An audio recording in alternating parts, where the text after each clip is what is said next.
Շնորհակալություն պարոն Զեյնալյան ձեր ելույթի համար, շատ կարևոր ելույթ ունեցաք եւ շատ հետաքրքիր։ Հարցս վերաբերվում է իրավաբանական փորձին եւ ձեր անցած ուղուն։ Դուք ունեցել եք գործադիրում եւ իրավապաշտպան ոլորտներում երկար տարիների փորձ եւ կարծում եմ, որ նրանք ձեզ սահմանադրական դատարանում հաստատ իրենց օգուտը կտան, դուք ինչպես եք համարում այդ փորձառությունից ինչը առավել կիրառելի կլինի սահմանադրական դատարանում։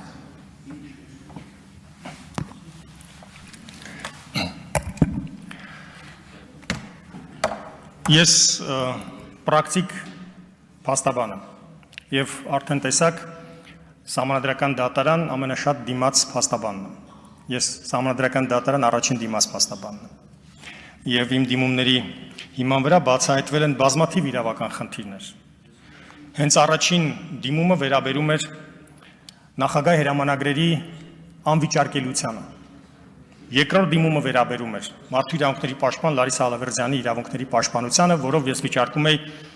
իրավական բացի սահմանադրականությունը։ Առաջին անգամ իրավունքի բացը, նորմի բացակայությունը դարձել է սահմանադրական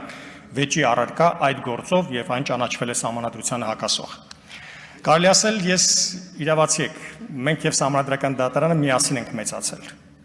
Այս տարիքը ձեռք բերել, այո։ Պատկերավոր ասած, եւ լավագույնս պատկերացնում եմ այն իրավական խնդիրները եւ իմ նաեւ ելույթի մեջ անդրադարձա դրանց, որոնք անհրաժեշտ է լուծել։ Ես պատկերացնում եմ ինչպես է սահմանադրական դատարանի որոշումը ի վերջո դառնում կյանքում իրողություն, ինչպես է այն վերածվում իրականության։ Անցել եմ ճանապարհը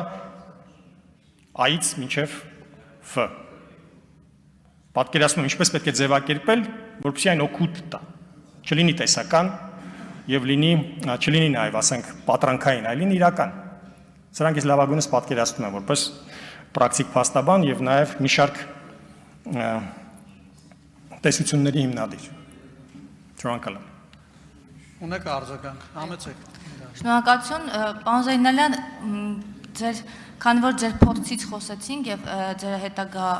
աշխատանքի սահմանադրական դատարանում ընտրվելու դեպքում եւ քանի որ անընդհատ քննարկում գնաց ձեր քաղաքական նախկին գործունեության վերաբերյալ եւ քաղաքական ազդեցությունների վերաբերյալ, ես կխնդրեի դուք խոսեիք, թե ինչպիսի մեխանիզմներն են ապահովում սահմանադրական դատարանի դատավորի լիարժեք անկախությունը քաղաքական ուժերից եւ ընդհանրապես գործադիր իշխանությունից, որովհետեւ անընդհատ շահարկվում է սահմանադրական դատարանի դատավորի թեկնածու Արտակ Զեյնալյանի քաղաքականացված լինելը եւ քաղաքական գործունեություն ծավալած լինելը, ես խնդրում եմ դուք ուղղակի թվեք կամ նկարագրեք, թե ինչպիսի մեխանիզմներ են ապահովում ընդհանրապես սահմանադրական դատարանի դատավորի անկախությունը, որը իմ կարծիքով եւ կարծում եմ եւ վստահաբար վերաբերում է նաեւ ձեզ։ Շնորհակալություն։ Սահմանադրական դատարանը բաղկացած է սահմանադրական դատարանի 9 անդամներից։ Ես լինելու եմ, եթե ընտրվեմ, նրանցից միայն մեկը։ Եվ որոշումը ընդունվել է կոլեգիալ կազմով։ Կապվածությունը այսօրվա քաղաքական մեծամասնության հետ 2026 թվականին ընտրություններով դադարելու է։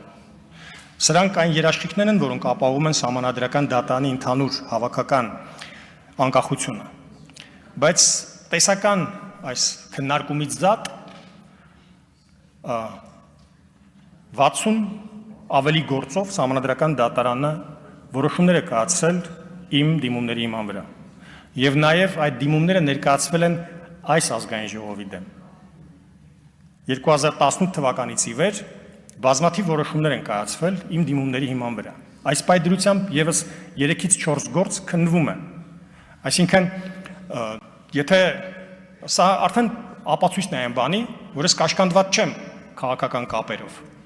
Սա ռեալ պրակտիկ դրսևորումն է դրա, որ ես քաղաքական կապերով կաշկանդված չեմ, օբյեկտիվ եմ, անկախ եմ եւ անաչառ եմ եւ չեմ դիտարկում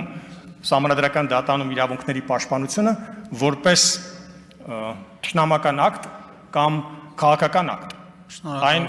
գիտական գործնական process է։ Ես այդպես եմ ընկալում եւ այդպես եմ անում։ Չմոռանաք հավանել տեսանյութը եւ բաժանորդագրվել Civic AM-ի YouTube-յան էջին։